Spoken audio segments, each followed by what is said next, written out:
जय श्री कल की। ओम नमो भगवते वासुदेवाय। जंतर मंतर पर जो धरना इस समय हो रहा है और जो देश के हालात हैं वो किसी से छिपे हुए नहीं हैं और ये कब तक चलेगा। ऑलरेडी मैंने आप लोगों को इसके बारे में एक संक्षेप वीडियो, बहुत ही शॉर्ट वीडियो आप लोगों के समक्ष मैंने रखा है, जिसमें मैंने अपनी बातें ग्रहों के चाल के अकॉर्डिंग आप लोगों के साथ शेयर की हैं। अब देखिए किस प्रकार का पैटर्न हमारे देश में भी चल रहा है, जो हमारे पड़ोस में भी चल रहा है। बांग्लादेश में राष्ट्रपति वहाँ के प्रेशर में आकर उन्होंने इस्तीफ़ा दे दिया, रेजिग्नेशन ले लिया गया उनसे, कारण उन्होंने कहा प्रेशर बहुत ज़्यादा था। सेम पैटर्न शेख हसीना के टाइम में भी हुआ, श्रीलंका में भी वही पैटर्न दोहराया गया प्रेशर का, और उसके पश्चात अब ये पैटर्न नेपाल में भी हुआ। सेम जो बांग्लादेश में 2 बार हो चुका, यानी प्रधानमंत्री राष्ट्रपति का इस्तीफ़ा एवं शेख हसीना और राष्ट्रपति का इस्तीफ़ा, एवं उसके पश्चात श्रीलंका में और नेपाल में यही प्रेशर बनाया जा रहा है मोदी जी के ऊपर, ताकि वो सीट छोड़ दें। छात्रों का न्याय अलग रास्ते पर जाकर रुक गया है। छात्रों के न्याय की बात करने वाली राजनीतिक पार्टियां भी अपने अपने वोट बैंक को चमकाने में लगी हुई हैं, लेकिन हमारे देश के प्रधानमंत्री न्याय कैसे मिले, सिस्टम को कैसे चेंज किया जाए। जब मैंने आप लोगों के साथ पिछला वीडियो शेयर किया था कुछ समय पहले, तब मैंने कहा था कानून में होगा कोई बड़ा बदलाव। मैंने कानून वर्ड याद, आप लोगों को याद होगा जो रेगुलर मेरे व्यूवर्स हैं, मैंने कहा था कानून से संबंधित कोई ना कोई बदलाव आएगा। 24 जुलाई बुद्धदेव हो रहे हैं वक्रिय, और 24 जुलाई बुद्धदेव जब वक्रिय हो रहे हैं, यानी सभी की बुद्धि सही ट्रैक पर चलेगी। 27 जुलाई को ये कानून जो मोदी जी अब बनाना चाह रहे हैं, मोदी काल में ये कानून बनेगा। नीट पेपर लीक मामला बहुत बड़ा मुद्दा हो गया है। अब पेपर लीक ना हो और इस तरह से जो हुआ वो ना हो, इसलिए एक प्रोटेस्ट को देखते हुए और न्याय छात्रों को मिले, इसके लिए एक कानून बनाने जा रहे हैं नरेंद्र मोदी, जिसका बिल पास होगा 27 जुलाई, जिस दिन शनिदेव वक्रिय हो रहे हैं। अब आप देखिए ग्रहों का कनेक्शन किस प्रकार होता है। वक्रिय शनि यानी जो काम अधूरे छोड़े उसे पूर्ण करो। तो ये कानून पहले बनना चाहिए था, तो ना होते ही इतने सारे बहुत कठोर उसमें प्रावधान डाले जा रहे हैं। 10 साल सज़ा एवं 10 करोड़ का जुर्माना, और साथ ही फास्ट ट्रैक कोर्ट जो एक्शन लिया मोदी जी ने। लोग हंगामा कर रहे हैं, मोदी जी अपने चाल से, अपनी सोच से और अपनी सही समझ से कैसे न्याय मिलेगा छात्रों को, सिस्टम कैसे बेटर होगा, उस कड़ी में उन्होंने एक महत्वपूर्ण फैसला दिया और साथ ही एक महत्वपूर्ण संदेश लाउड एंड क्लियर कि सभी को दे दिया उन्होंने, साफ साफ संदेश। और वो टाइमलाइन कब चुना? रात को 12:15 बजे। क्यों दिन में क्यों नहीं दिया? रात को 12:15 बजे उन्हें मैसेज देने की ज़रूरत क्यों पड़ी? लोग हंगामा कर रहे हैं, शोर कर रहे हैं न्याय के नाम पर, लेकिन मोदी जी बहुत धैर्यपूर्वक इस असंतोषजनक स्थिति को, अस्थिरता को जो देश में फैल चुकी है, आज सब जगह आंदोलन हो रहे हैं नीट पेपर लीक मामले को लेकर, उसमें राजनीतिकरण किया जा रहा है। प्रधानमंत्री मोदी ने एक राइट टाइम चुना और एक साफ संदेश दे दिया कि वो कठोर कानून बनने जा रहा है एवं फास्ट ट्रैक कोर्ट का गठन होगा। इसको भी कैबिनेट की मंजूरी दे दी। तो इन्होंने 2 बड़ा एक्शन ले लिया, और थर्ड, सोनम वांगचुक का अनशन तुड़वा दिया। खत्म हो गया अब उनका अनशन। 26 दिनों के पश्चात 27वें दिन उनका खत्म हुआ। अब किस प्रकार की शक्ति, कौन सी शक्ति मोदी जी के साथ है और छात्रों के साथ कौन सी शक्ति है? उनके पास ये पूरा जमावड़ा, देश भर के छात्र एकजुट हो रहे हैं, यानी युवा शक्ति उनके साथ है, और डायरेक्ट धमकी दी जा रही है मोदी जी को कि भाई आप जो पड़ोस में देख रहे हैं अब उससे आप भी डर जाएं, और एक नैरेटिव फैलाया जा रहा है कि मोदी जी डर गए हैं। और इसलिए रात 12:15 बजे उन्होंने मैसेज दिया। नहीं, गलत। यही लोगों ने नहीं समझा कि मोदी जी ने रात 12:15 बजे क्यों मैसेज दिया। आज किस तरह से मोदी जी बहुत धैर्यपूर्वक सिचुएशन हैंडल कर रहे हैं और उनकी चाल से किस प्रकार इन कॉकरोचों की चाल हो गई ध्वस्त। आज का मेरा वीडियो, क्या 24 घंटों के पश्चात जो सीजेपी के 2 लोग मिलने के लिए आए जेपी नड्डा से, क्या उनके प्रेशर में आएंगे नरेंद्र मोदी और होगा धर्मेंद्र प्रधान का इस्तीफा, या फिर से कोई कड़ा और बड़ा निर्णय सामने आएगा 24 घंटों के पश्चात, क्योंकि निर्णय लेने के लिए समय मांगा है 24 घंटों का। और high level meeting Modi ji और अमित शाह के बीच चल रही है और अमित शाह जी को चाणक्य कहा जाता है। आज का मेरा वीडियो इसलिए भी है खास क्योंकि इसमें मैं बताऊंगी मोदी जी की वो चाल जिससे कोई समझ ही नहीं पाया, क्योंकि हंगामा करने वाले अक्ल से काम नहीं लेते और अक्ल के घोड़े वही दौड़ा सकते हैं जिनमें होती है असीम सहन शक्ति और जिनके साथ होती है दैवीय शक्ति। तो क्या इस्तीफा होगा प्रेशर में आके? क्या सरकार बैकफुट पर आएगी? क्या सरकार जो ये लोग डिमांड कर रहे हैं वो डिमांड पूरी होगी? क्या करेंगे मोदी जी फैसला? ग्रहों की चाल क्या संकेत दे रही है? और कब तक रहना है मोदी जी को सावधान? क्यों है उनकी जान पर खतरा? आज सारी बातें सिलसिलेवार, लेकिन यदि आपको भी अपनी कुंडली एनालिसिस करवानी है या रुद्राभिषेक और महामृत्युंजय मंत्र जाप करवाना है श्रावण के महीने में, तो इमीडिएटली कांटेक्ट करें। समय बहुत कम है श्रावण शुरू होने में, और मेरे दिए गए मेल आईडी पर क्लिक करें। नरेंद्र मोदी रेस का वो घोड़ा जो बहुत सोच समझकर अपनी चाल चलते हैं, और जब चाल चलते हैं तो सामने वाले जो भी रेस के घोड़े हैं सब पीछे रह जाते हैं। रात 12:15 का टाइम उन्होंने क्यों चुना? इसलिए चुना क्योंकि जितने भी कॉलेज गोइंग स्टूडेंट्स हैं या जो युवा शक्ति है वो ऑफिस करने के बाद बिजनेस के पश्चात अपनी पढ़ाई पूरी करने के पश्चात ये वो समय होता है जब वो सबसे ज़्यादा एक्टिव रहते हैं सोशल मीडिया पर। वो देखना शुरू करते हैं अपना मैसेज, कहाँ किसने क्या सोशल मीडिया पर कौन सा वीडियो डाला, कौन सा रील डाला। और ये समय बहुत सेंसिटिव, इस टाइम में सबकी निगाहें मोदी जी पर टिकी हैं कि मोदी जी कुछ तो बोले, कुछ तो बोले। सब लोगों ने प्रेशराइज किया और सब ने कहा कि उन्होंने चुप्पी तोड़ी तब, जबकि हम लोगों ने प्रेशराइज किया नहीं। वो अपनी रणनीति तैयार कर रहे थे।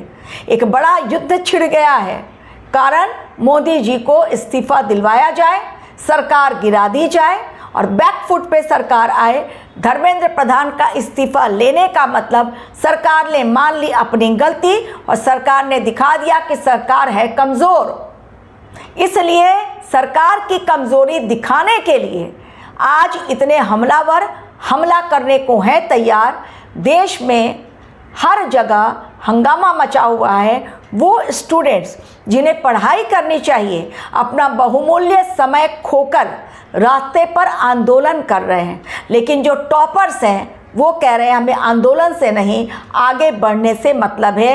ये है सही बुद्धि का इस्तेमाल।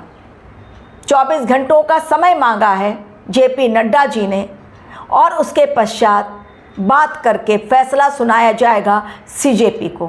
सीजेपी के आंदोलन से, कॉकरोच के आंदोलन से, इन तिलचट्टों के आंदोलन से नहीं डरने वाली हमारी सरकार, क्योंकि हमारा देश भारत देश है जो ना ही नेपाल है, ना ही श्रीलंका और ना ही बांग्लादेश की प्रेशर में आकर रेजिग्नेशन हो जाए, प्रेशर में आकर नरेंद्र मोदी इस्तीफा दे दें और प्रेशर में आकर वो बैकफुट में चले जाएं और दिखा दें कि भाई मैं बहुत कमज़ोर सरकार हूँ। क्योंकि जैसे ही ये इस्तीफा हुआ धर्मेंद्र प्रधान का, लोग कहना शुरू करेंगे अपोजिशन पार्टीज़ कि इनकी नीति गलत थी, इनको देश संभालना आया नहीं और अपनी गलती इन्होंने मानी तभी तो इस्तीफा लिया। यही है सबसे बड़ा मुद्दा जिसके लिए ये लोग साम दाम दंड भेद हर चीज़ अप्लाई कर रहे हैं। और स्टूडेंट्स का कंधा ले लिया है इन्होंने, स्टूडेंट्स के कंधे के ऊपर रखकर गोलियां चला रहे हैं। सुप्रीम कोर्ट ने भी समझ लिया है कि ये मुद्दा ऐसा कोई मुद्दा नहीं है। जब से है सरकार, आप बताइए 12 सालों में क्या कभी नरेंद्र मोदी ने किसी भी गलती के कारण किसी का भी इस्तीफा लिया? डिपार्टमेंट चेंज, जो मैंने भविष्यवाणी आपको दी थी पहले भी, क्या धर्मेंद्र प्रधान का इस्तीफा होगा? मैंने कहा था नहीं, उनका डिपार्टमेंट चेंज हो सकता है, लेकिन नहीं, वो करेंगे। तो कानून बन गया, एक फास्ट ट्रैक कोर्ट बना। जो मैंने कहा था नरेंद्र मोदी के बड़े कड़े आएंगे, वो कुछ नियम बनाएंगे, बड़े कड़े फैसले लेने वाले हैं। भविष्यवाणी हुई सत्य, उन्होंने कड़ा फैसला ले लिया कि अब पेपर लीक ना हो इसके लिए, और इसकी सुनवाई 3 महीनों के अंदर हो। फास्ट ट्रैक कोर्ट का गठन। रात 12:15 बजे क्यों लीक संदेश दिया? क्योंकि मैंने पहले ही कहा, बहुत ही सीमित संदेश था, बहुत लंबा भाषण नहीं। उनके वर्ड्स पकड़िए, वर्ड्स को कितना अच्छी तरह उन्होंने संबोधित किया। आप जाकर उनका पढ़िए तो आपको समझ में आएगा कि कितने कम शब्दों में कितनी बड़ी बात उन्होंने कही। एक बार भी उन्होंने आंदोलन के ऊपर धावा नहीं बोला, अपने मंत्री के इस्तीफे की बात नहीं कही, कहीं कुछ नहीं। केवल कहा कि जिन लोगों ने गलती की उनको कठोर सज़ा मिलेगी और वो अब हैं जेल के अंदर। और इसलिए फास्ट ट्रैक कोर्ट का गठन, नंबर 1 डिसीज़न उनका। दूसरा, बिल सदन में पेश होगा 27 जुलाई, वो भी उनका बड़ा एक, जो मैंने कहा था कि कई बिल वो पास करवा लेंगे, सारे तो नहीं, लेकिन बिल पास होगा। तो ये दूसरा कि वो बिल लेकर आ रहे हैं ताकि अगली बार से पेपर लीक मामला ना हो, इस पर कठोर एक्शन जो कि वो इस बिल में लिखेंगे, 10 साल की सज़ा और 10 करोड़ का जुर्माना।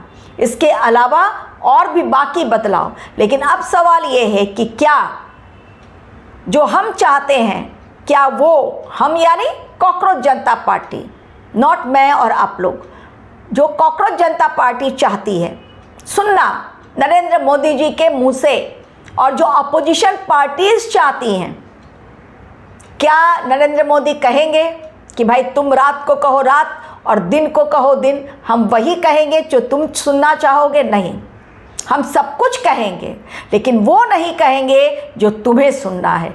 गीत आप लोग को याद होगा कि सब कुछ कहेंगे लेकिन वो नहीं कहेंगे जिसका तुमको इंतज़ार है।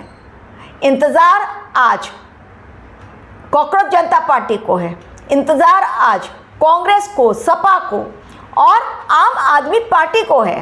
क्योंकि आम आदमी पार्टी तो वो पार्टी है जिसकी बी टीम ये कॉकरोच जनता पार्टी, और उसके कंधों पर रखकर केजरीवाल आने वाले समय में अपनी सत्ता की चाबी ढूंढ रहे हैं। भाई गोली चला दी मैंने, जल्द से जल्द अब अगली बार मैं सीएम बनूं, इन लोगों को भगाओ यहाँ से। तो ये नहीं होने वाला, क्योंकि कॉकरोच जनता पार्टी के साथ और जो आंदोलन चल रहा है उसमें यदि लोगों का कहना है युवा शक्ति, सारे युवा नहीं, युवा शक्ति, तो ना भूले मोदी जी के पास है शिव शक्ति। युवाओं को बनाया किसने? भगवान शिव, अल्टीमेट ट्रूथ, एक ही सत्य, शिव ही नारायण और नारायण ही शिव। तो शिव ही अगर बनाते हैं मानव को, शिव के द्वारा ही सारे निर्णय लिए जाते हैं, उन्हीं की साधना में रहते हैं लिप्त नरेंद्र मोदी। और शिव शक्ति है जिसके साथ वो कैसे मान लेगा हार, बहुत अद्भुत शक्ति है उनके पास। तो ना वो सीट छोड़ेंगे और ना ही अपने शिक्षा मंत्री का इस्तीफा होने देंगे, वो भी नहीं होने देंगे। और जो लोगों को इंतज़ार है कि भाई वो अपने मुंह से कह दें, वो भी वो नहीं कहेंगे, और आंदोलन इसी तरह चलता रहेगा। कब तक? मैंने कहा है उनकी कुंडली में मंगल की महादशा और केतु की अंतर्दशा है, फरवरी तक। तो उठापटक देश में, भूचाल बड़ा, जगह जगह आगजनी, प्रोटेस्ट और भी अलग होंगे। अभी एक मुद्दा नहीं खत्म होगा, दूसरा आ जाएगा।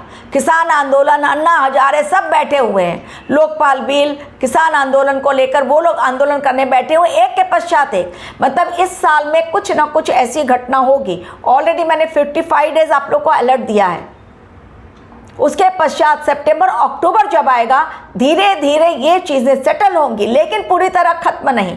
फरवरी तक मोदी जी के लिए अग्नि परीक्षा का समय है, जिसमें वो बखूबी निकल जाएंगे। अग्नि परीक्षा में वो अच्छी तरह से पास हो जाएंगे और फरवरी के पश्चात उनका समय शुरू, कारण केतु के पश्चात आएगी उनकी वो दशा जो उन्हें उनके लिए फेवरेबल होगी। तो जो अपोजिशन पार्टी सोच रही हैं कि जेन जी को उतार कर केजरीवाल ने भड़काया, कांग्रेस ने भड़काया, सपा ने भड़काया, और वो युवा जिनके हाथों में पुस्तकें होनी चाहिए, जो कॉलेज गोइंग स्टूडेंट्स हैं, वो आज बड़ा पाव खा रहे हैं, वो पिज़्ज़ा बर्गर खा रहे हैं। फंडिंग कतर से आ रही है, फंडिंग दुबई से आ रही है, क्योंकि जो लोग वहाँ पर डिलीवरी दे रहे हैं वो कह रहे हैं हमारे पास फंड कतर से, दुबई से, यूएई से। पाकिस्तान के चैनल दिखा रहे हैं कि भाई बहुत खून खराबा हो रहा है। अच्छी तरह इस आंदोलन को सपोर्ट विदेशों से मिल रहा है, पड़ोसी देशों से भी मिल रहा है। तो बहुत बड़ी तैयारी हमारे देश में सत्ता परिवर्तन की, जैसा हो रहा है अभी भी कि बांग्लादेश के राष्ट्रपति ने इस्तीफा दिया है 24 जुलाई को। तो जो हो रहा है बाकी देशों में, क्यों ना अप्लाई किया जाए इंडिया में, और इंडिया को पूरी तरह तोड़ दिया जाए, सनातन को ध्वस्त कर दिया जाए, पैरों तले कुचल दिया जाए, और वहाँ पर इस्लामीकरण कर दिया जाए, ताकि हम जैसे कांग्रेस 70 सालों तक राज की, फिर से एक बार कांग्रेस है, आम आदमी पार्टी, हर कोई तवा गरम है, रोटी सेको भाई, इससे अच्छा मौका नहीं मिलेगा। आपदा आई हुई है पूरे विश्व में, लेकिन उसी आपदा में जो भारत में इस समय आंदोलन के कारण संकट काल आ गया है, उसमें भाई अवसर ढूंढ रही हैं पार्टियां कि ये राजनीतिकरण, कोई भी न्याय के लिए जो बात कर रहे हैं सिर्फ ढोंग है। मैं इसे सिर्फ ढोंग कहूँगी, क्योंकि इसमें एक भी जो इंटेलिजेंट स्टूडेंट है, पढ़ने वाले, वो शामिल नहीं हैं। वो वही हैं जो जिस पर स्टार्ट हुआ, सुप्रीम कोर्ट ने जो वर्ड कहा था कि जितने भी अनएम्प्लॉयड वगैरह होते हैं वो इस तरह से कॉकरोच टाइप के होते हैं, जो सिस्टम को बदलने के लिए चले आते हैं बिना तैयारी किए। उनका वर्ड सही था, उस एक वर्ड से पकड़ लिया। आने वाले समय में तो जो कॉकरोच नाम रखा है उसका अंत फरवरी के पश्चात आप देखेंगे। आने तो दीजिए फरवरी, अगला साल 2027 खतरनाक आ रहा है। तो ना मोदी डरेंगे ना मोदी झुकेंगे, ना मोदी डरे हैं ना मोदी झुके हैं, बल्कि बहुत शतरंज के मंझे हुए खिलाड़ी की तरह एक एक स्टेप नरेंद्र मोदी की चाल आगे जाकर विरोधियों को करेगी धाराशायी। जीत नरेंद्र मोदी के पाले में। Thank you very much for watching.